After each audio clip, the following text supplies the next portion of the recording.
Então vamos lá. Na aula passada a gente estava falando de transações, tá? Transações. E para recapitular a coisa aqui, porque eu vou agora começar a construir meio que a segunda parte da coisa das transações, tá? Que a gente vai chamar de consenso. Mas eu vou recapitular essa história de transações, porque no entender de longe, a ideia das transações de Bitcoin, a transação de Bitcoin é o elemento mais importante do sistema. Tem uma puta controvérsia em relação a isso quando eu falo sobre isso, tá? Porque um monte de gente, cara, um monte de gente muito, muito mais sabida do que eu vai falar que não, a parte mais importante é o que a gente vai chamar de consenso, que eu vou explicar um pouco melhor esses outros elementos do consenso, tá? E eu tendo a concordar. Mas, por que eu digo que as transações são a coisa mais importante de tudo, tá?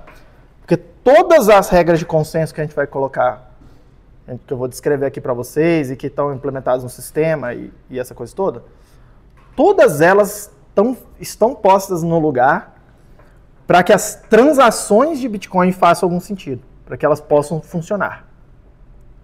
Então, se tem uma coisa A que está ali para uma coisa B funcionar, para mim a coisa B é mais importante que a coisa A, tá? E segundo ponto minha visão pessoal sobre isso é que ali no consenso a gente vai falar sobre isso também. Como que a gente muda eventualmente uma regra dessas aqui do consenso, tá? Mas é uma parte muito mais rígida do protocolo. Porque para eu mudar alguma coisa, a gente vai ver aqui parte sobre disso, tá? Mas, em princípio, se está todo mundo seguindo o mesmo conjunto de regras e eu, unilateralmente, resolvo seguir um outro conjunto de regras que é incompatível com o primeiro, eu estou me desconectando daquela primeira rede. Não é a rede que está me expulsando. Sou eu que estou falando, não, tem um pessoal ali fazendo umas coisas e eu não concordo com o que eles estão fazendo. O que eles estão fazendo é inválido. Então, eu que estou me desconectando da rede, tá? Só que numa rede onde o valor é você permanecer na rede, tá? Isso torna essas regras de consenso algo...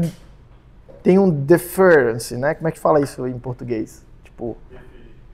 não, mas tem uma...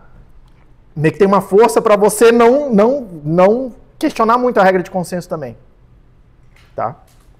Isso faz com que essa parte do protocolo seja muito mais rígida, tá? Ao passo que nas transações, o que a gente viu? Nas transações, são uma estrutura de dados. Eu estou representando logicamente aqui com uns quadradinhos, né? Tem 4 campos, tá? Tem um campo de versão, que eu nunca estou mostrando aqui. Pra gente não interessa. Tem um outro campo que chama lock time, que pra gente não vai interessar aqui agora. Ele é usado para dizer quando que essa transação pode ser incluída no bloco ou não. Tem entradas e tem saídas, tá? Que eu estou representando logicamente aqui. Entradas é dinheiro que alguém está gastando. Vou repetir. Cada entrada é uma moeda que alguém está gastando. É dinheiro que alguém está gastando. E se só pode gastar cada moeda uma vez que foi gasto, acabou aquela moeda, tá? E as saídas é dinheiro que alguém está recebendo. E repare, se eu só posso gastar uma... E o que é cada uma das moedas, né? Cada uma das saídas aqui é uma moeda no sistema. Então, sei lá, vamos pensar que por algum motivo aqui entrou, sei lá, 10, uma moeda de 10, está saindo uma de 5, uma de 3 e uma de 1. Fiz referência a uma UTXO, a uma saída não gasta, que tinha um valor de 10. E eu criei 3 novas saídas aqui nessa transação, uma de 5, uma de 3 e uma de 1. Tá? É isso aqui, enquanto essa saída, cada uma delas, não for gasta, e o que significa gastar? Ser usada como entrada de outra transação. Enquanto isso aqui não acontecer, cada uma dessas saídas aqui é uma moeda nesse sistema. E a gente chama essas moedas aí de UTXO. Unspent Transaction Output. É a saída de uma transação e essa saída ainda não foi gasta. A diferença de uma por causa da taxa? Não, eu posso criar as saídas do jeito, com o valor que eu quiser. Eu posso distribuir esses 10 aqui do jeito que eu quiser. A única coisa que eu tenho que atentar é que a soma das saídas, a soma dos valores das saídas tem que ser menor ou igual à soma dos valores das entradas. Desde que eu respeite essa regra, eu posso fazer qualquer distribuição ali. Eu não posso entrar 10 e querer sair 20. A gente vai ver aqui que vai ter um caso, só um caso onde isso vai ser possível, tá? Mas, inclusive, ela é parte do consenso. Tudo bem? Mas a transação ordinária, a transação de todo dia, a esmagadora maioria delas, não, essa regra aí vai ter que ser seguida. Que é meio que uma regra, aí fazendo uma digressão talvez, tá? Mas isso aqui eu tendo a entender que é quase como se fosse uma regra de conservação, uma regra de conservação. Tipo, conservação de energia, conservação de massa, sabe, aquelas leis físicas que são leis de simetria, tá? O que entrou tem que sair, não sei, tá? Que é meio que a base da gente construir as teorias da física, e a gente usa engenharia o tempo todo. Esse tipo de invariante. Isso aqui a gente chama de invariante também, tá? É alguma coisa que não varia. Tem alguma variável, entre aspas, que não varia. Uma certa quantidade, uma certa métrica, que o valor dela é... Eu realizo um processo e o valor daquela quantidade não muda. Ela pode mudar a distribuição, como é que ela está distribuída no sistema ali. Tá? Mas isso aqui, de alguma forma, é isso. Tá? Ah, professor, mas tá. E se a conservação, o que entrou tem que ser igual ao que saiu? É, porque tem uma saída implícita aqui, nesse caso aqui de 1, que a gente chamou de taxa. Tá? E ela pode ser coletada depois, na hora de criar o bloco. E a gente vai falar hoje sobre a criação dos blocos. Todo mundo ok? Tá? Repare que aqui eu tenho muito mais flexibilidade, muito mais liberdade para expressar alguma coisa do que no resto das regras de consenso que a gente vai ver hoje. Tá? É aqui onde a gente expressa, lembra? Aqui, nas saídas, cada uma das saídas tem um programinha de computador que expressa um certo contrato. E esse contrato diz assim: quem é que pode gastar isso? Pode gastar essa saída específica, quem apresentar os dados que fazem essa tal função f de x, que é o contrato, essa tal função f de x, o resultado dela ser verdadeiro. Qualquer um que for capaz de produzir esses dados é o dono dessa UTXO, entre aspas, o dono, né? Repare que aqui eu não tenho exatamente uma noção de, quem é o dono do quê? Eu não disse quem é o dono do quê. Eu só disse, tem uma condição, qualquer um que satisfizer essa condição pode gastar. Eu não estou nem me preocupando quem é o dono e quem não é o dono. Em nenhum momento tu tem essa noção de quem é o dono. Tem um programa, quem consegue gerar as entradas que validam aquele programa, gasta. Pronto. Bola para frente. Todo mundo bem com isso? Tá? E aqui nesse contrato é um programa de computador. Um programa de computador. Tá? A gente vai falar mais especificamente sobre isso, sobre a capacidade de programabilidade e sobre outras moedas que tem outros trade-offs aqui nessa coisa. Tá? Mas, se é um programa de computador, o que o programador faz? O programador programa. Tá? E o que é programar?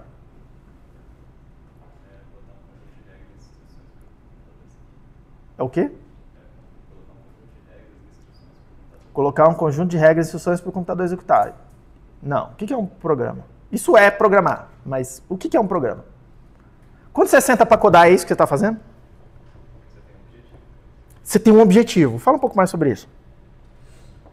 Você recebe dados e transforma eles em algo que você... Não, eu quero essa linha aí. Ó. Você tem um objetivo. Quando você senta lá para codar, você não pensa assim. Todos vocês fazem isso todo dia quase. Você não senta assim, hoje velho, que eu vou dizer para o meu computador o que ele tem que fazer. Você não é assim que você está pensando, né? Quando você senta lá na frente e está codando. Não é assim que a gente pensa, tá? Quero resolver um problema. Quem falou isso? Quero resolver um problema. Você senta lá e você tem uma intenção. Você está querendo expressar a solução desse tal problema. Que não pode ser que você já saiba na hora que você senta lá e fala, não, beleza, já sei como é que resolve. Vai lá e só está codando mesmo, escrevendo. Mas tem, muitas vezes, um processo meio que de descoberta dessa tal solução. Mas repare que o que você está fazendo ali na hora que você senta é tentando expressar uma ideia. Traduzindo a sua maneira de tentar resolver aquele problema por meio da linguagem. Por meio de uma linguagem, inclusive. Expressão. Tá vendo? Você está expressando uma ideia, tá? O que o programador faz? O programador programa. O que eu quero dizer quando eu falo isso? Tá? Programador programa. O programador, ele está falando. Ele está tentando expressar uma ideia. Igual um filósofo, igual um poeta, igual um músico. Só que o instrumento aqui é diferente. Tá? Só o instrumento aqui é, vamos chamar assim, é diferente. Isso aqui eu consigo expressar ideias. Isso aqui eu consigo expressar ideias. Repare que aqui eu não estou preso e falar assim, repare que não é sempre igual. Se você pegar lá no white paper do Satoshi, no white paper do Bitcoin, o Satoshi escrevendo, ele vai descrever essas moedas como sendo uma cadeia de assinaturas digitais. E aí na hora que ele descreve isso, ele fala assim, na saída da transação, eu tenho uma pub key, uma chave pública. Na entrada da transação, eu tenho uma assinatura. Ponto, é isso que ele fala. Tá? Que provavelmente foi a primeira ideia dele. Eu identifico alguém com uma chave pública no sistema. Então, por exemplo, quero pagar para o... Como é que é teu nome, filho? Quero pagar para o Lucas. Aí eu vou lá, crio uma transação, escrevo a chave pública do Lucas na saída, e aí na hora que o Lucas quiser gastar isso, ele vai lá e assina uma transação com a chave privada correspondente àquela chave pública que eu botei lá. Tá? Só que não é isso que virou o sistema, não é isso que está lá, não é isso que foi implementado. O que está implementado, na verdade, é uma pequena linguagem de computador, uma pequena linguagem de programação, tá? Que a gente viu em parte na aula passada, né, que é stack-based, né, tem uma pilha e a gente vai preenchendo e operando na pilha. Tá? Não me perguntem por que uma linguagem baseada em pilha. Não seria a minha primeira abordagem, mas eu reconheço que é relativamente fácil de implementar linguagens baseadas em pilha. Tá? Então, enfim, também não é uma coisa tão estranha assim. Tá? Mas repare, eu não estou preso a esse padrãozinho aqui, assinatura e pub key. Eu escrevo uma certa condição e a outra pessoa que se vire para fulfill aquela condição. Como é que eu falo isso em português, gente? Eu nunca sei. Cumprir aquela condição. Isso. Tá? Essa que é a ideia. Tá? E já que eu tenho uma linguagem de programação, programador programa. Programador tem ideia de tudo quanto é jeito que vocês puderem imaginar. Tá? Quase que o céu é o limite aqui. A gente vai ver bastante mais sobre isso, o tipo de contratos que a gente pode fazer. E isso aqui é tão expressivo, parece tão simples, mas é tão expressivo, que a gente consegue construir outros protocolos, e esses outros protocolos aí são expressos nesses contratos. Por exemplo, o que a gente chama de camada 2, ou segunda camada, não é um outro sistema, é Bitcoin também. Só que a gente está organizando a forma como a gente vai criar aqueles contratos. A gente está impondo alguma disciplina naqueles contratos ali. Isso que é o que a gente vai chamar de camada 2. Continua sendo transações de Bitcoin, consenso, bloco, prova de trabalho, tudo igual acontecendo. Tá? Esses pequenos programas aí, esses elementos de código aí, eles são rodados, são executados por algum limite, aí, um interpretador, um compilador. Onde é que fica esse elemento que executa? Onde é que isso é executado? Se eu tenho uma rede aqui com vários nós, vamos imaginar que esse nó aqui criou uma transação e aí propagou para cá e para cá. Esse nó aqui, ó, quando ele viu a transação, ele tem um interpretador, ele vai validar essa transação. Então, uma das coisas que ele vai fazer é validar esses programas aqui. Ele vai executar esses programas e vai decidir, tá, isso aqui terminou com verdadeiro ou com falso. Cada um dos programas que tem alguma coisa que tenha relação com a entrada, né? Porque a gente só executa os programas Lembra, na saída eu escrevo a f de x. Só que é na entrada que eu entrego qual é o valor do x.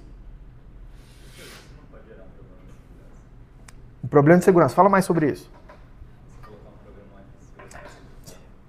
Como é que é o nome, meu filho? A pergunta do Pedro é uma das perguntas cruciais dessa coisa aqui, tá? Cara, mas se é um programa de computador, eu não posso ir lá e tentar fazer um programa que é malicioso de alguma forma? O que você imaginaria que poderia ser um programa malicioso? O céu é o limite, mas assim, vai, exercita um pouco. Por exemplo, o exemplo da Amélia, né? Exemplo da Amélia.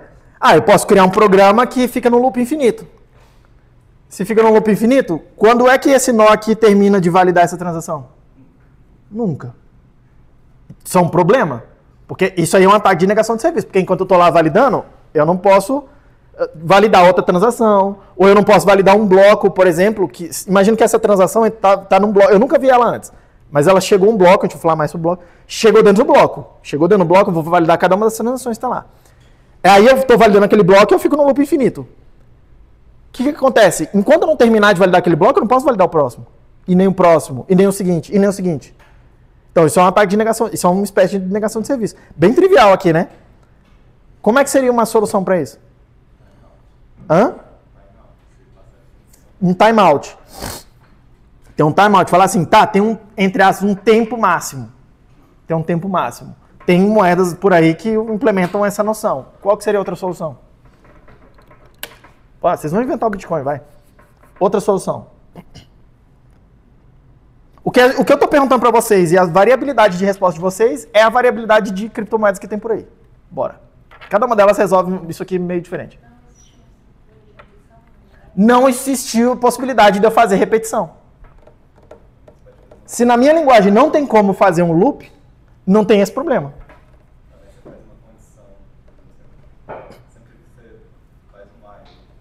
Então, mas se não existe while na linguagem? Se não existe jump na linguagem? Eu só posso seguir para frente, eu nunca posso voltar na execução. Hã? Pode fazer algo stealth aqui, então não volta para trás. Mas se não acontecer isso, você faz aqui. O que o Pedro está falando é interessante. Olha só, eu estou colocando a sugestão da Meli, que é a solução do Bitcoin tá, se eu não tiver jumps ali, se eu não tiver uma forma de mudar o fluxo de voltar na execução do programa, não tem esse problema de fazer um loop finito. Aí, só que o Pedro está colocando. Tá, mas se eu conseguir fazer um programa que se replica? Só que aí, o programa para alterar o próprio programa, você concorda comigo que ele tem que alterar a transação? Esse programa está na transação. Concorda comigo? A menos que eu pudesse executar alguma coisa da pilha, né? Colocar um programa na pilha e executar alguma coisa que está na pilha. Mas normalmente não é assim que as linguagens de programação que são baseadas em pilhas funcionam. A pilha são para os dados. O programa mora em outro lugar. Mas posso ter uma questão recursiva. E essa discussão a gente vai voltar a ela, porque a gente está discutindo alguma possibilidade de aumentar a expressividade disso. Porque na hora que eu falo, não pode tal coisa na linguagem, não vai ter essa construção, eu não consigo fazer um loop, por exemplo. O loop é extremamente útil. Uma das primeiras linguagens que, acho que é a primeira que eu conheço que implementou esse conceito de stack basic, que era for, ele armazenava tudo na pilha. É baseado no forth isso aqui. Pois é, tudo era baseado em pilha. Isso, mas no forth você consegue ir voltar na execução do programa. Você tem uma noção de voltar. Total, Turing incomplete. Isso, aqui não tem. Vai ser Turing incomplete, no caso. E assim, o forth é muito econômico no uso de recursos, tanto é que os primeiros videogames, o Atari na época, usavam o forth para programar. Eu nem sabia disso. No compilador, o save era muito pesado, o forth era muito compacto. Então, as calculadoras HP certamente usou também. Usei. Usavam notação polonesa. Sim, que tem uma pilha lá que você vai operando numa pilha. Programáveis no dialeto de... É muito parecido. A ideia é parecida. Cada moeda só pode ser utilizada uma vez. Isso. No máximo uma vez, né? Porque ela pode ser 0 vezes. Sim, mas cada transação é como uma máquina de estado. Né? A transação não é exatamente uma máquina de estados, mas ela é a função de próximo estado. Isso.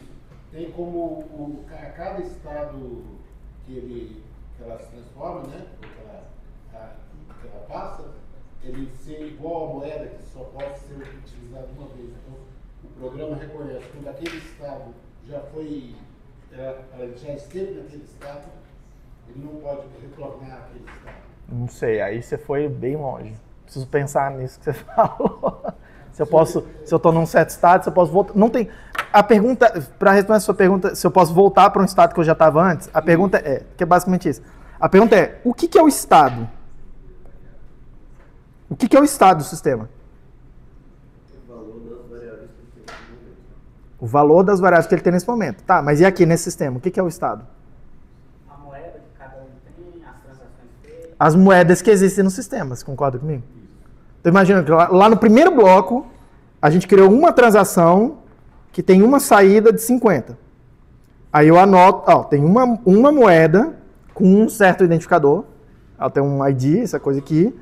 Tem uma moeda que eu vou chamar lá de, sei lá, C0, coin 0. Foi a primeira que apareceu. Aí eu criei um outro bloco, e foi isso que aconteceu mesmo, tá? Que só tem uma transação, tem uma saída de 50. Aí apareceu uma outra moeda, tá vendo? Agora tem o C1 e o C0. E aí eu fui acumulando várias aqui, até que lá no bloco 170, eu mostrei isso para vocês no ano passado, tem uma transação que tem uma entrada e duas saídas. Foi a transação do Satoshi por Ralph Finney, tá? O que aconteceu nessa transação? Uma dessas moedas aqui, que está aqui no meio, eu não sei qual é, tá? Ela foi marcada como utilizada. Que ela foi utilizada agora, tá vendo? Então o que aconteceu? Eu fui lá e excluí ela de lá.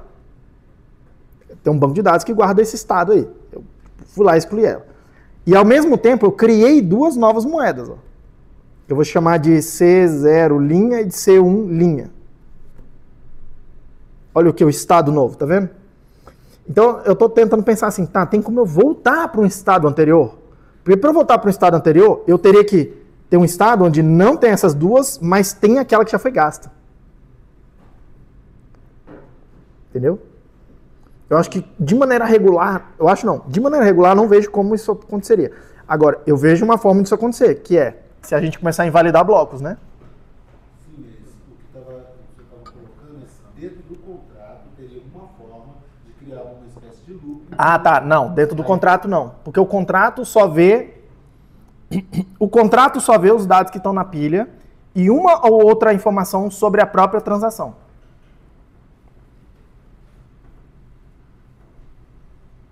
Vou repetir. O contrato que está executando aqui, quais dados ele tem acesso? Essa é uma pergunta que está sendo discutida hoje, se deveria ser assim ou não. O que a gente poderia aumentar, tá? E a gente vai falar sobre isso em algum momento em uma aula do futuro também. Mas, quais informações que esse programa tem acesso?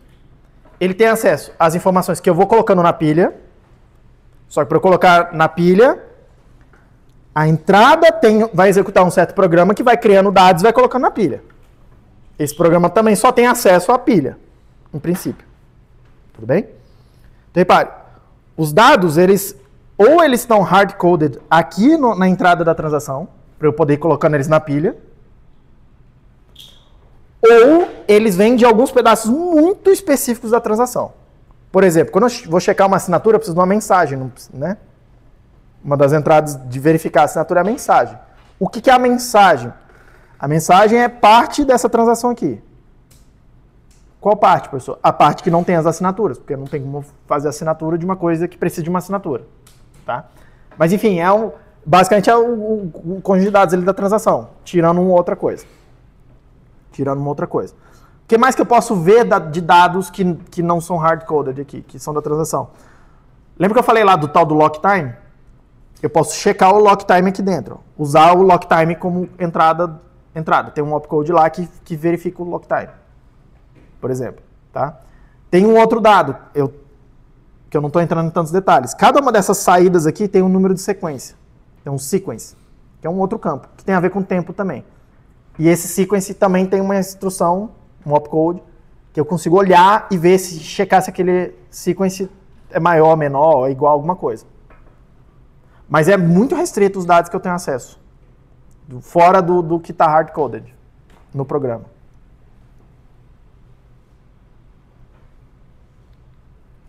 Tranquilo? Repare que na hora que eu estou executando esse programa, eu não tenho acesso a isso aqui, ó. O programa que está executando nas transações não tem acesso ao estado do sistema. A esse estado aqui, ó, de quais moedas existem e tal. A gente gostaria uma expressão muito forte. Tem várias aplicações interessantes que surgem se a gente pudesse ver esse estado nas transações. Várias coisas interessantes poderia fazer, mas várias coisas bastante perigosas também. Sim, mas se ele não tem acesso a esses dados, ele só tem aquela margem restrita de funcionalidades, né? Como que ele vai se tornar um loop infinito? É aí que tá, a gente faz isso para que não possa fazer um loop infinito. Pelo menos não aqui em Bitcoin. Mas aí tem outras moedas, por exemplo, a segunda cripto do planeta foi Ethereum. Ethereum, se você for, Ethereum já mudou de objetivo várias vezes, tá? Não estou nem fazendo um julgamento de valor, mas se você ver o white paper lá original, a primeira ideia que tem, é uma ideia extremamente interessante. Qual que é a ideia lá do Vitalik? A ideia do Vitalik é, essa ideia de ter contratos é extremamente interessante. A ideia do Vitalik é essa, vamos fazer então contratos mais poderosos. Vamos colocar uma linguagem que é Turing Complete aqui. Que a gente possa fazer o diabo aqui. Só que a gente viu que é óbvio como faz um ataque nesse sistema, né? Tipo, é muito barato eu ir lá e fazer uma transação que fica no loop infinito. Como é que ele resolveu esse problema? A linguagem lá no Ethereum é Turing Complete. Como que ele resolveu esse problema? Tá na tela. Tá na tela. Como é que você... O que você poderia usar aí? Porque, para você pensou num timeout, lembra a ideia do timeout? Só que pensa que aqui, eu não vou ficar olhando o tempo. Porque o tempo é uma variável muito particular aqui, porque o meu node pode ser uma máquina muito rápida e eu estou rodando um outro node, uma máquina muito lenta. E aí, por tempo, a semântica do programa muda. Um programa vai executar por mais tempo, ele vai fazer uma coisa diferente do programa que executa por menos, o mesmo programa que executa por menos tempo. E aí o resultado vai ser diferente. Tá? Eu gostaria que isso não acontecesse. Então não vou botar tempo aqui na brincadeira. O que tem aí que vocês estão vendo aí na tela? Tá aí na tela. Que eu poderia usar objetivamente para limitar a quantidade de operações que... Número de tentativas. Assinatura? Não. Tá aí na tela. Hã? Não entendi. A taxa da transação. O que o Vitalik pensou? Se você executar esses contratos é um custo para os nós que estão executando esse contrato. Todos nós vamos executar o contrato para validar ele. Se é um custo, alguém tem que ser quem está executando, quem está querendo que essa coisa seja executada tem que pagar. Não necessariamente pagar para quem está executando, mas quem tem que ter um custo para isso ser executado. Se eu quero que alguma coisa aconteça, eu tenho que pagar um custo, isso tem que ter um custo, não pode ser de graça. O que o Vitalik pensou? Vamos usar a taxa. E aí ele separou a taxa em duas partes. Tem a taxa, que você paga a taxa aqui, e tem um outro conceito que a gente chama de gás, que é quanto dessa taxa você permite gastar para executar aquele contrato. É o budget de computação que você permite em cima daquela taxa. E aí ele criou um mecanismo de limitar, tá vendo? Então você pode fazer loop, pode fazer tudo que você quiser. Só que você está limitado, a quantidade de computação que vai acontecer está limitada pelo... Se você gastar mais gás do que está escrito na transação, isso vai precisar entrar na estrutura de dados de alguma forma. Eu estou lá executando, cada step que eu executo, cada opcode que eu executo, tem um custo diferente. Aí tem uma tabela gigante lá com esses custos. E aí o nó que está validando e fala, beleza, tem 1000 de budget. Executei uma coisa de 3, agora tem 997. Executei uma coisa de 10, executei uma coisa de 1, executei... Se eu terminar a execução e aí não acabou o gás, beleza.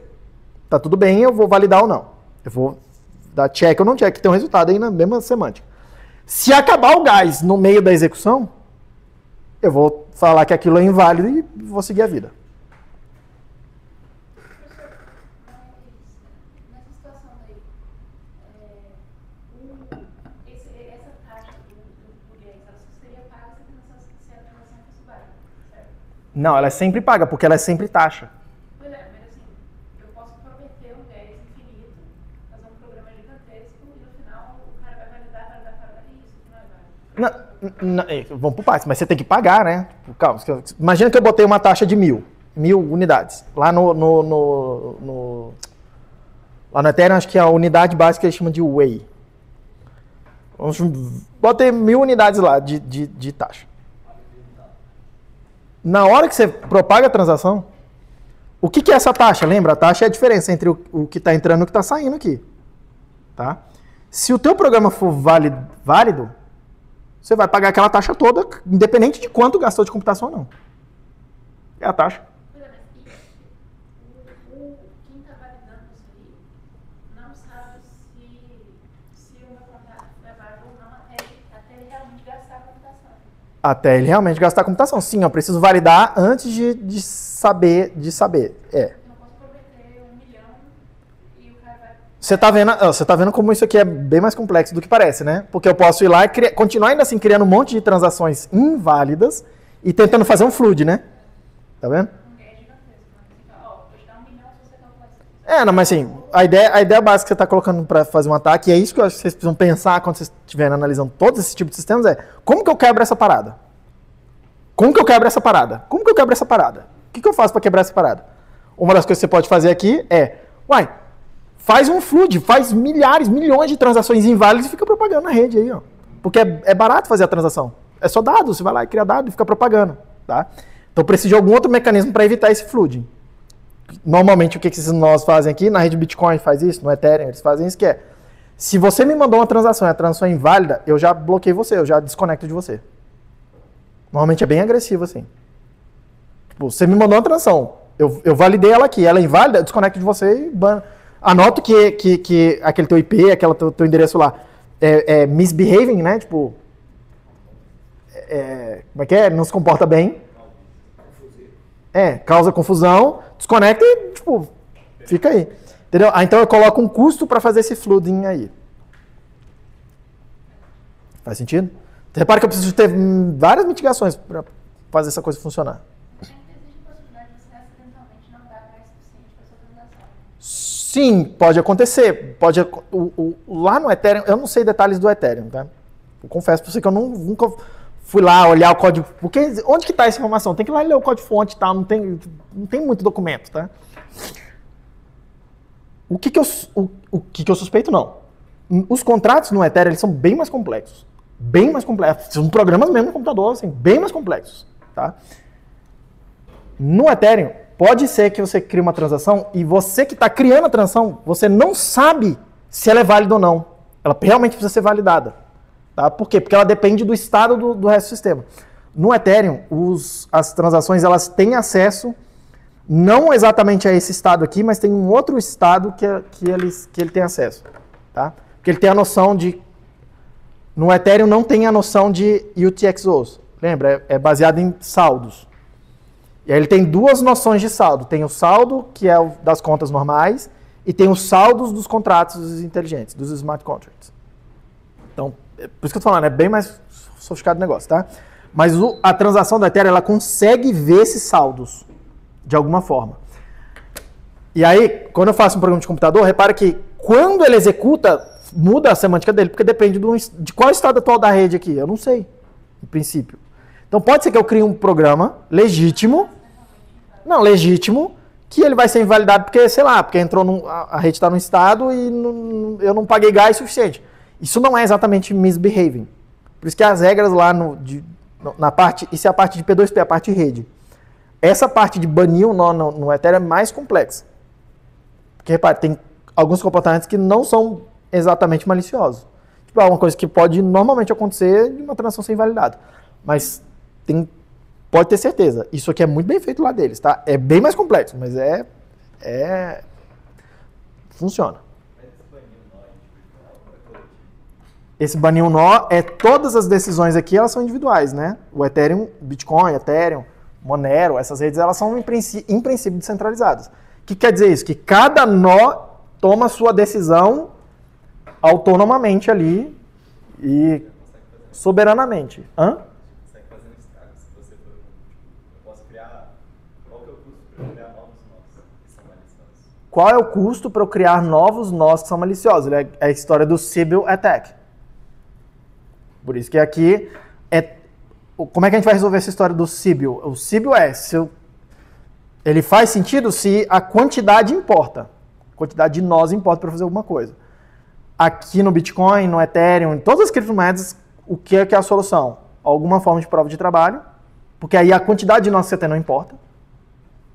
Não importa se você tem 1 ou se você tem 1000. O que importa é a capacidade total deles de fazer alguma computação. Mas se eu tiver 1000 nós, podem ser vários, etc. Eles podem atacar outros nós, vários. O que você pode fazer é... Ih, agora a gente está fazendo umas tangentes aqui, eu vou voltar ao que eu ia falar antes, tá? Mas tá de boa. Se eu tenho muitos nós, eu posso fazer alguns ataques. Por exemplo, pense que eu tenho um nó não malicioso aqui, tá? E eu estou tentando me conectar com o resto da rede. Sei lá, o resto da rede está aqui, são os pretinhos. São os nós pretos, tá? O que eu posso fazer? Eu posso fazer um ataque que a gente chama de eclipse. Eu posso fazer vários nós maliciosos de forma que esse meu nó que está tentando se conectar com o resto da rede, ele tem um limite de quantas conexões ele consegue fazer. E eu vou meio que cercando ele e de forma que ele só se conecta nesses meus nós maliciosos. Os meus nós maliciosos estão conectados no resto da rede, tá? Eles veem as coisas. Tipo, tá? Mas o que acontece? Se esse tipo de coisa aqui acontecer, o que eu consigo fazer? Eu sou controlador dos vermelhinhos, consigo controlar o fluxo de informações que aquele nó lá no meio está vendo. Eu consigo, inclusive, minerar outra blockchain e ele nunca vai ver lá o blockchain real, porque ele não recebe sei lá, esse azul aqui, ó, ele não vê a blockchain dos outros caras lá, tá vendo? Ele sempre passa pelos nós vermelhos. E aí eu recebo blockchain e falo assim, beleza, só que tira esse bloco, deixa eu minerar um outro para tentar enganar aquele nó ali. Isso é o que a gente chama de ataque de eclipse. Você está eclipsando o nó. Mas isso aqui é bem difícil de fazer, não é simples. É viável, não é trivial. Todo mundo bem com isso? Mas isso aqui é questões de networking, né? Isso é questão de rede, isso não tem a ver com as transações, necessariamente, nem com os blocos. Seguindo, tá? Vamos lá. O que a gente chama de consenso, então? O que a gente chama de consenso? São as regras que dizem o que é válido e o que é inválido. Tanto para as transações quanto para os blocos. Tanto para transações quanto para os blocos, tá? Então, por exemplo, os scripts que estão rodando aqui, a semântica deles, o significado desses programas é um conjunto de regras que todo mundo vai precisar concordar a priori, tá? Essa regra aqui, ó, de a quantidade de valor que está saindo tem que ser menor ou igual ao que está entrando, é uma regra de consenso. Todo mundo tem que concordar a priori. Se você mudar essa regra aqui, por exemplo, você vai lá e deleta ela lá do seu nó. Você tem um código, você pode fazer o que você quiser. Você roda a regra que você quiser. Se você for lá e tirar do seu nó essa regra aqui, e você ir lá e criar uma transação que tem valor das saídas maior que das entradas, para você aquilo é válido. Foi lá, estou gastando tudo que tem que gastar, a única coisa que mudou foi isso.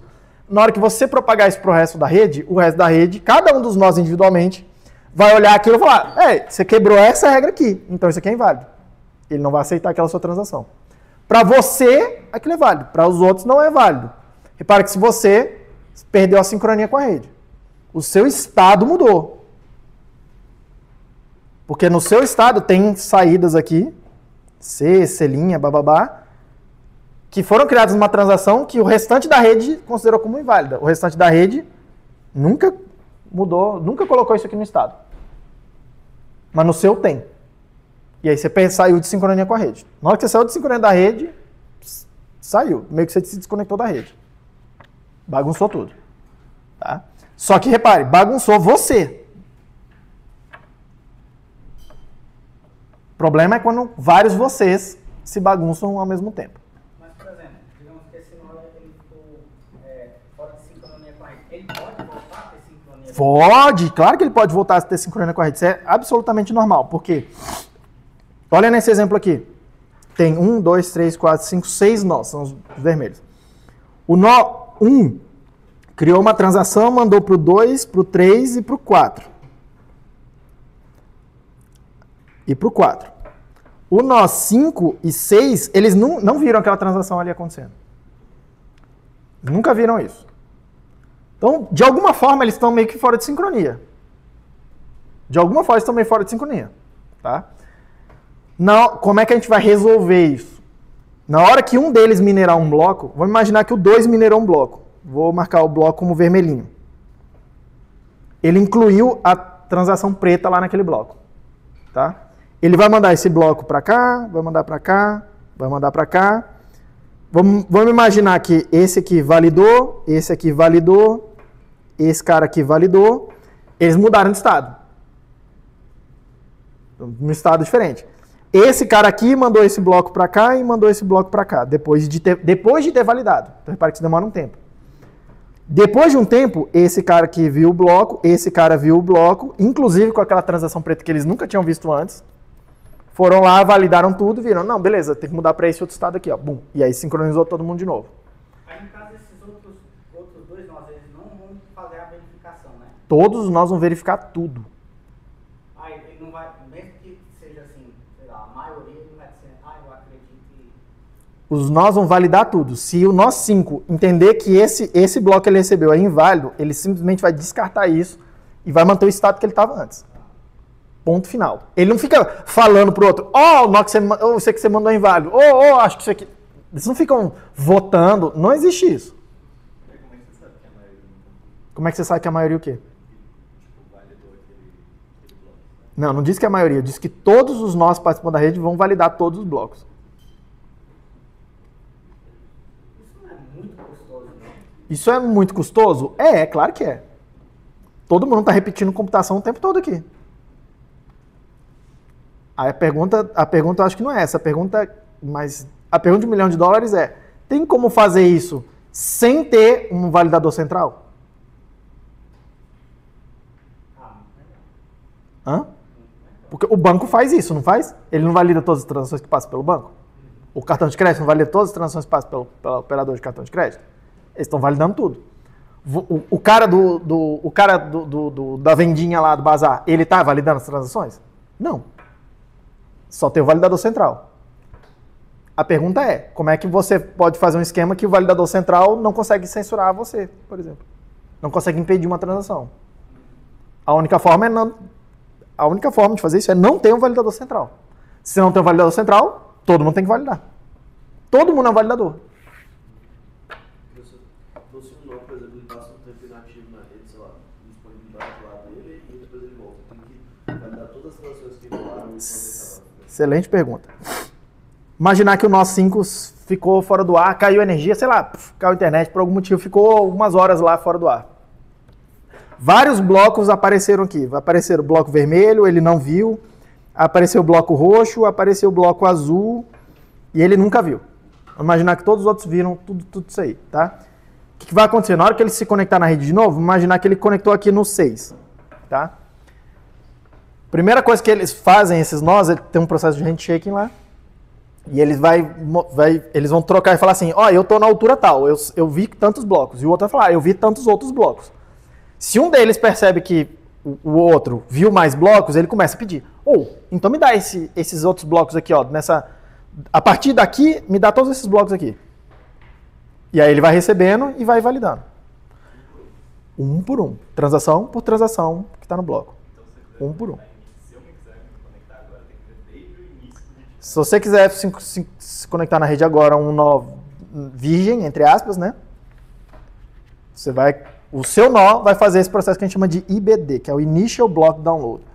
Ele vai baixar cada um dos blocos desde janeiro de 2009 até hoje.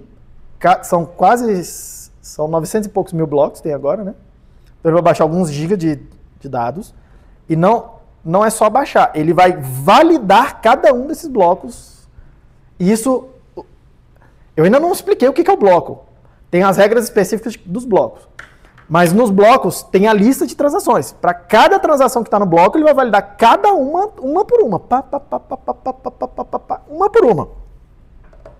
É isso aí. Você está falando não é do minerador, Não tem nada a ver com o minerador ainda. É só para ser um nó da rede. Só tô lá sincronizando com a rede. E quanto tempo demora isso? Depende um pouco. Quanto tempo demora, depende um pouco. Hoje é um pouco... demora... Depende até da tua máquina. A maior parte da demora aqui é o processo de validar, de verificar essas assinaturas, tá? É a parte mais custosa disso aqui. Tem muita assinatura e é meio demoradinho. Verificar uma assinatura demora milissegundos. Pensa assim, tá? Então é meio demoradinho. Aí pensa que tem milhões e milhões e milhões de assinaturas para você verificar, demora um tempo. Última vez que eu sincronizei um Node numa máquina, assim, um laptop parecido com esse aqui, de 2016, então o negócio já mais passado. Se eu não me engano, demorou uns 5 dias. Tá? Mas se tu tá fazendo uma máquina mais constrained, né, mais lenta, vai demorar mais. Mas tem algumas coisas que aceleram um pouco esse processo. Aí eu não vou entrar em tantos detalhes, porque é bem específico da rede aqui do Bitcoin. Nós começamos a aula falando sobre motivações. Qual a motivação para alguém rodar um bloco? Já podemos falar sobre isso. Na minha dúvida é rápida, é só necessariamente se um nó ele propaga uma utilização inválida, é necessariamente excluído da rede? Não necessariamente. O seu nó faz o que você quiser que ele faça. Mas esse é um comportamento bastante comum. Todo mundo aqui roda mais ou menos o mesmo software. Chama Bitcoin Core. Todo mundo roda mais ou menos o mesmo software.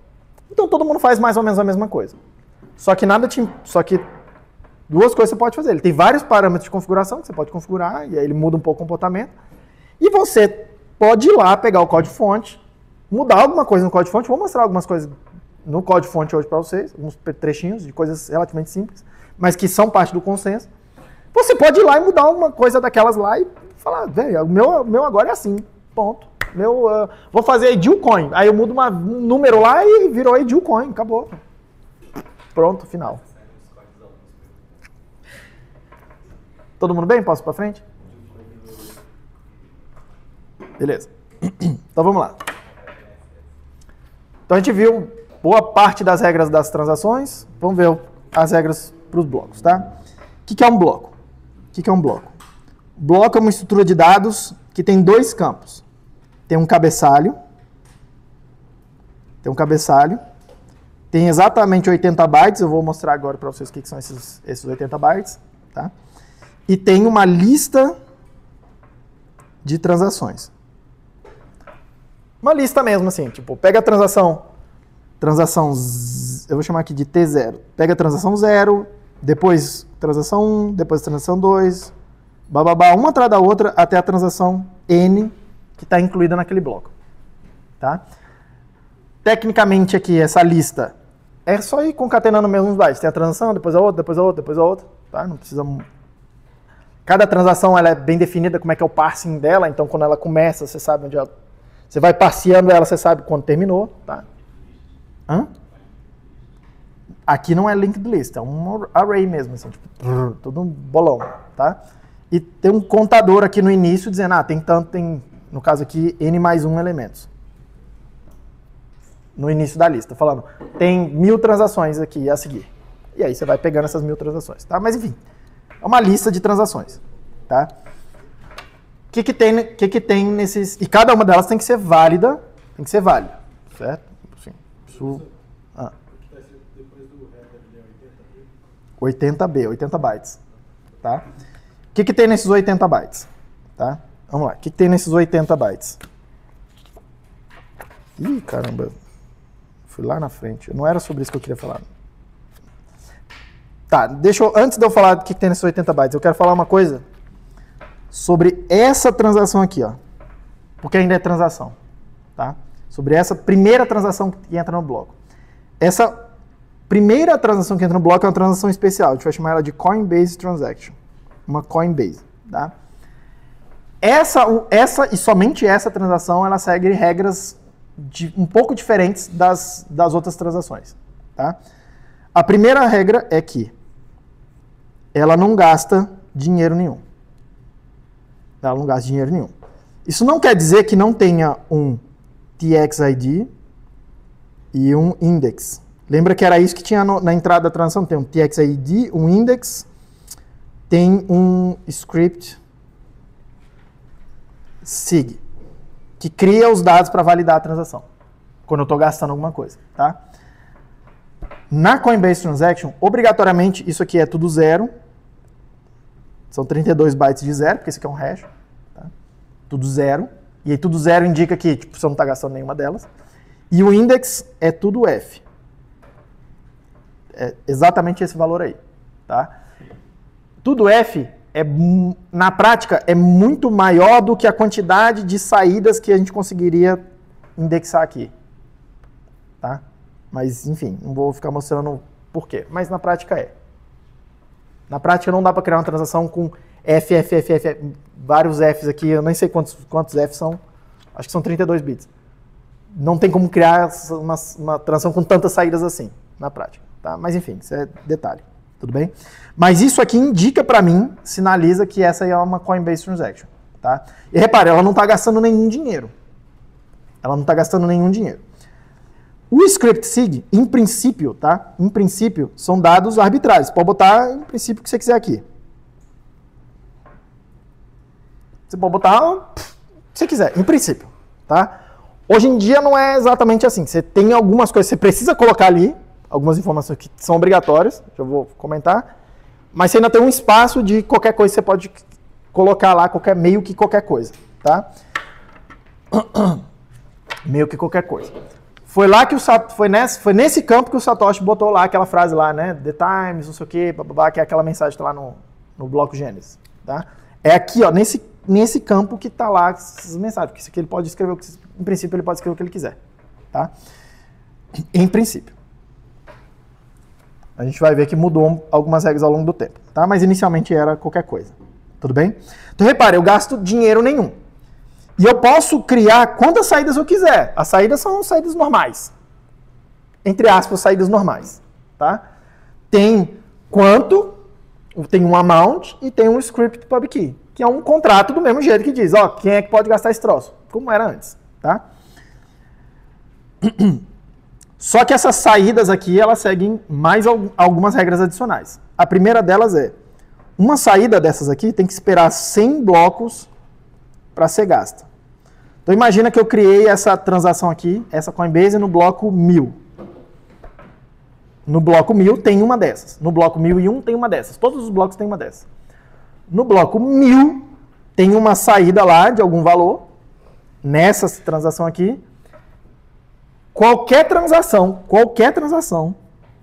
que estiver tentando gastar, o dinheiro foi criado aqui, né? Está criando dinheiro novo. Tá? Qualquer dinheiro que foi criado aqui, essa transação só pode ser confirmada a partir do bloco 1100. Uma regra especial, uma regra de maturação que a gente chama. Tá? Para que isso, professor? Você pode me perguntar.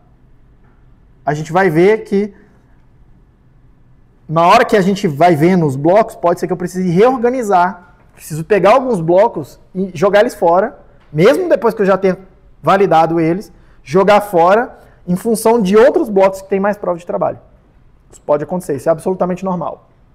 Tá? Só que na hora que eu jogo um bloco fora, a Coinbase Transaction vai jogar fora também, ela vai ser invalidada. Essa transação especial aqui, ela vai deixar de existir. Ela só existe no contexto daquele bloco. Daquele um bloco específico que foi minerado. As outras não, as outras são transações normais, tá? A gente consegue dar um jeito nelas. Mas essa aqui vai ter que deixar de existir. E aí imagina que eu fui lá, minerei o bloco, e aí eu já pudesse gastar imediatamente aquele dinheiro que foi criado. Aí eu fiz um pagamento para você. Aí foi lá e tal, daqui a 10 minutos, 20, poucos minutos, alguém foi lá e minerou uma blockchain um pouco maior. E invalidou aquela transação que criou o dinheiro que eu usei para te pagar. Quer dizer que aquele pagamento que você recebeu vai ser inválido também. Então você não vai receber dinheiro nenhum. Reparou? esse intervalo de 100 blocos aqui é feito para diminuir a probabilidade disso acontecer. 100 blocos é bastante bloco, tá? É tipo muito conservador. Pergunta. Você está falando da Coinbase aí só. Isso, só da Coinbase. As outras transações, pode ser que na transação tenha escrito alguma coisa do tipo, não, ela não é válida antes do bloco tal. Mas isso aí é você que escreveu lá no contrato, parte do contrato. Tá, fiquei na dúvida porque você disse que ela não tem valor. Não, calma, não disse que ela não tem valor. Falei que ela não gasta nada. Não entra nada aqui. Lembra, as entradas é dinheiro que alguém está gastando. As saídas é dinheiro que alguém está recebendo. Na Coinbase Transaction não tem nada sendo gasto. Só tem dinheiro sendo recebido. Que é dinheiro sendo criado do nada aqui mesmo. Literalmente. Ao contrário das transações normais. As transações normais elas não podem criar dinheiro novo. Ela só pode redistribuir o dinheiro. Só pode redistribuir o valor. Tá vendo? A Coinbase Transaction não. A Coinbase Transaction ela cria novo dinheiro. Cria mais dinheiro no sistema. Ela inflaciona um pouquinho o sistema. Hã? Tem limite, eu vou comentar sobre isso, porque isso vai ter regras, tá? Mas vamos lá. Esses 100 blocos aqui, tá? É mais ou menos 2 horas, nem é tanto tempo assim. Se você contar cada bloco, cada 10 minutos aproximadamente, calibrado para ser 10 minutos, isso dá mais ou menos 2 horas. Então é super de boa. 100 blocos. Todo mundo bem? Tá bom. Quanto que pode gastar aqui? Quanto que eu posso gastar? Tem um limite de quanto eu posso gastar. O quanto eu posso gastar nas saídas, repare que eu posso distribuir esse quanto como eu quiser nas saídas, tá? Eu posso criar 10 saídas, 100 saídas, 1000, ou uma saída só, que é o tal mais comum. Mas quanto? Quanto que eu posso criar de dinheiro novo a cada bloco? O quanto a gente chama de subsídio, vai ser, né? O subsídio mais as taxas. Vamos falar das taxas, que é um pouco mais rápido e mais fácil. Cada uma das transações que entrou no bloco está pagando alguma taxa. Pode ser 0, inclusive. Mas está pagando alguma taxa. Essas taxas aqui é a soma de todas aquelas taxas de cada uma das transações. Perceba uma coisa. Eu não sou obrigado a coletar essas taxas. Eu não sou obrigado a coletar essas taxas. Pode ser que você botou 100 satoshis na taxa de uma transação, eu fui lá e minerei um bloco só com essa sua transação e não peguei esses 100 satoshis. Tá? Por quê? Normalmente isso é um erro, né? Pô, você vai deixar dinheiro na mesa lá e tal. Tá? O dinheiro que foi pago em taxa e não foi coletado no bloco que confirmou aquela transação, foi perdido. Não pode mais ser coletado nunca mais. Acabou, já era. Tá? Isso aconteceu em alguns blocos lá no passado. Hoje em dia isso é raríssimo. Assim, acho que tem mais de uma década que não acontece isso. Tá? Porque, obviamente, você não quer deixar dinheiro na mesa. Né? Você está trabalhando, você quer receber o máximo possível. Tá? Mas, enfim, você não é obrigado a coletar essas taxas. Mas, obviamente, os mineradores vão coletar essas taxas. Tá? E o que é o subsídio? O subsídio é uma regra que a gente vai ter que concordar também, é parte do consenso, tá? Que ela começa, é arbitrária, uma regra arbitrária de falar assim, o subsídio inicial é 50 bitcoins. 50 BTC. Ponto final. Então, a cada bloco, lá no início, o primeiro bloco criou 50 bitcoins. Então, tinha 50 bitcoins na rede. O segundo bloco criou mais 50. Então, agora tem um total de 100 bitcoins. O terceiro bloco criou mais 50. Então, agora tem um total de 150. E assim, a gente vai indo, tá? O Satoshi, ele pensa... Repare que isso aqui é... essa regra de subsídio a gente vai chamar de política monetária. É a regra da emissão do dinheiro. É a regra da emissão do dinheiro ao longo do tempo, tá? O Satoshi pensou... Eu não sei dizer exatamente qual foi o racional. Tá? Eu não sei exatamente qual foi o racional. Mas uma discussão é... Qual é a regra razoável para distribuir o dinheiro? Tá? Qual é a regra razoável para distribuir o dinheiro? Primeira coisa é... O Satoshi podia ter minerado vários blocos antes de publicar a rede e acumulado dinheiro antes de começar a poder os outros minerarem por si só ou fazerem parte da rede. Ele poderia ter feito isso. Tá? E isso é feito pra caramba hoje em praticamente todas as coins que vocês verem por aí. Ah, teve o lançamento da moeda não sei do que. Pode ter certeza que aconteceu. Não estou dizendo que isso é bom ou ruim, só estou dizendo que acontece. O que aconteceu? O cara foi lá, desenvolveu, botou o software e botou, entre aspas, a rede. Não tem uma rede ainda. Ele foi lá e pré-minerou vários e vários blocos, emitindo vários e vários dinheiros e coletando esses dinheiros. E aí depois ele faz o que a gente chama de ICO, né? O Initial Coin Offer. Que ele vai lá e vai vendendo esse dinheiro. E ele, às vezes ele até lança a rede é aberta. E você pode ir minerando também. Tá? Você pode ir, inclusive, minerando. Mas alguém já pré-acumulou um staking inicial aqui. Tá? O Satoshi resolveu não fazer isso. Então, uma das primeiras coisas que diferencia Bitcoin é uma certa forma de fair distribution. Tá? Uma certa forma de fair distribution. Só que o Satoshi pensou o seguinte, porra, se a cada bloco eu emito 50, não vai ter fim isso aqui. Quanto de dinheiro vai ter? Vai sempre ter mais, não tem limite. Tá? Se isso é bom ou ruim, deveria ser assim ou não, a discussão lá mais para os economistas do que para a gente. Tá? Mas o Satoshi pensou, eu vou criar uma regra que vai diminuindo esse aqui, porque isso aqui é uma certa forma de inflação. Uma certa forma de inflação. Tá? Eu vou criar uma regra para ir diminuindo isso. E aí qual é a regra que ele colocou? Isso aqui, o subsídio vai diminuir pela metade a cada 210 mil blocos. Então, no bloco 0, do bloco 0 até o bloco 209.999, o subsídio era 50 bitcoins. A partir do bloco 210 mil, o subsídio passou a ser 25. Quem controla isso?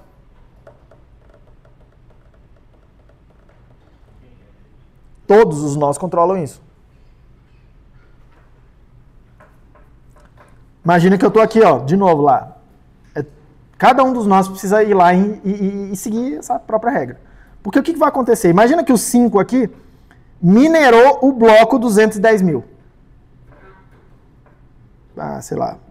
Vou apagar um pouquinho aqui para ter cores.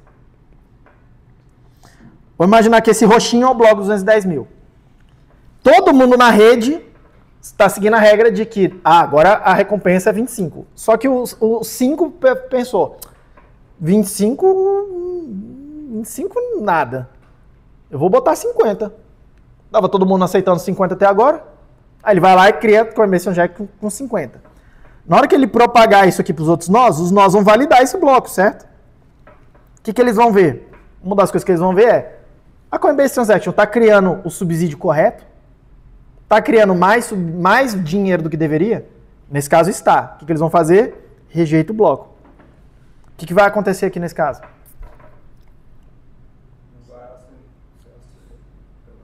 O 5 vai sair de sincronia da rede, estão vendo? A blockchain dele vai ter o bloco roxo e a blockchain de mais ninguém vai ter esse bloco roxo. Então não vale a... Só que a gente vai ver aqui a história de prova de trabalho. O 5 tem um custo físico real, no mundo real, não mais no mundinho de escovar bit. No mundo real, o 5 teve um custo para criar aquele bloco. Para validar aquele bloco. Então ele já gastou algum recurso no mundo físico. Máquina, energia elétrica, prédio, gente trabalhando. Alguma coisa já foi gasta.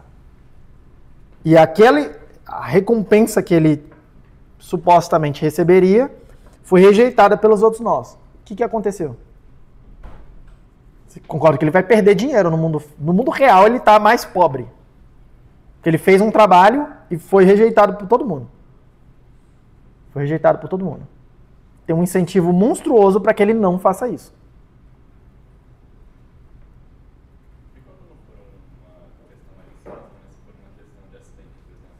Não interessa por que o seu bloco foi inválido.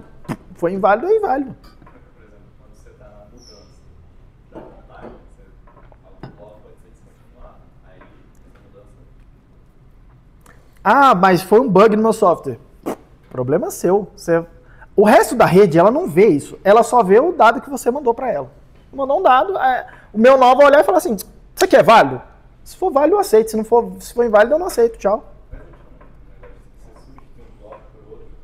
Sim, pode acontecer a reorganização. Pode acontecer a reorganização, mas isso é uma... E quando acontece o reorg, muitas coisas podem acontecer. A gente fala de reorg um pouco mais pra frente, porque isso eventualmente vai acontecer. Mas estamos falando de regras, que em princípio todo mundo está seguindo. Essa aproximação de 100 blocos ser mais ou menos equivalente a 2 horas é algo muito mais recente, né? Não, sempre foi assim. Sempre foi assim? Uhum. Porque, não sei, pela matemática, 210 mil blocos, sendo 100 2 horas, então 210 mil não é tanto tempo assim, bastante rápido. Então eu fiz a conta errada? Porque na minha cabeça... você multiplica aí. 100 blocos... 100 blocos vezes 10 é 1000 minutos. Divide por 60 para ver em horas. Tá quanto isso? Dá 100 dividido por 6. Não, vai fazer assim. Tá perto de 2, né? 210 mil dá 2.100 vezes 100 blocos, ou seja, 2.100 vezes 2 horas. Mas cuidado, porque no 2 horas ali eu tô arredondando pra caramba. Tá, mas Aqui não. mesmo com os arredondamentos dá tipo 170 dias, que é meio ano praticamente. O 210 mil? É. Não, o 210 mil dá 4 anos aproximadamente. Só fazer a conta. 210 mil, cada um a cada 10 minutos. Então isso aqui é dos 2 milhões, não sei quantos minutos, divide por 60, divide por 24, divide por 365, vai dar 3,99 alguma coisa. Então é Isso aqui dá mais ou menos... um bloco a cada 10 minutos. Calma, isso aqui dá mais ou menos 4 anos. Esse halving aqui dá 4 anos. Esse intervalo dá aproximadamente 2 horas. Professor, uma dúvida. Nesse subsídio aí que você falou, né, se a rede no futuro pensar, tipo, sei lá, a gente tá com muita pouca moeda, vamos todo mundo concordar em, a partir de agora, pode pegar mais subsídios. Essa é uma pergunta bem relevante. Deixa eu só comentar aqui como é que vai ser essa coisa da emissão e a gente para fazer um intervalo agora, tá? Mas olha só, isso aqui vai gerar você consegue calcular como é que vai ser essa distribuição aqui ao longo do tempo, tá? Se você for olhando aqui ao longo do tempo, vai ter uma curva mais ou menos assim, ó. Uma retinha, né? Tipo, 50 blocos a cada 10 minutos mais ou menos, depois cai pela metade, depois cai pela metade, então a taxa vai virar um negócio, uma coisa logarítmica assim, tá? A gente vai olhar rapidinho o código ali, tá? Vai ter 32 halvings no total. Por conta de esse subsídio aqui é um número inteiro, é um número inteiro de 64 bits, se eu não me engano, e a gente vai fazendo shift para a direita, a divisão inteira, tá? Vai ter 32 halvings no total. Esse último halving aqui vai acontecer mais ou menos no ano 2140. E lá no ano 2140 vai ser emitido mais ou menos, é um pouco abaixo disso, tá? 21 milhões de bitcoins. E cada bitcoin é 100 milhões de satoshis. Então, essa quantidade toda aí. É menos do que está, se fizer a conta toda certinha, dá 20 milhões, 9 não sei quanto, dá um númerozão lá, tá? O atual foi o halving de número. Oi? O atual foi o halving de número. Nós estamos em qual? Nós estamos, o primeiro halving, o primeiro halving. A rede começou em 2009. O primeiro halving foi em 2012. Passou a ser 25 bitcoins o subsídio. Depois foi em 2016, passou a ser 12,5. Depois teve um em 2024. Teve um em 2020 e teve um em 2024. Então teve 1, 2, 3, 4 halvings até agora. A recompensa hoje está em 3.125. Eu anotei errado na minha coisa aqui, tá? Mas eu tenho até eu até separei uns gráficos aqui, peraí. Aí, os halvings. O nível do subsídio, tá? Começou lá em 50, o primeiro halving tá com as datas aqui. Não consigo aumentar. Ah, não, eu consigo aumentar aqui um pouquinho. Primeiro foi lá em 2012, depois foi em 2016, depois 2020, depois 2024, tá?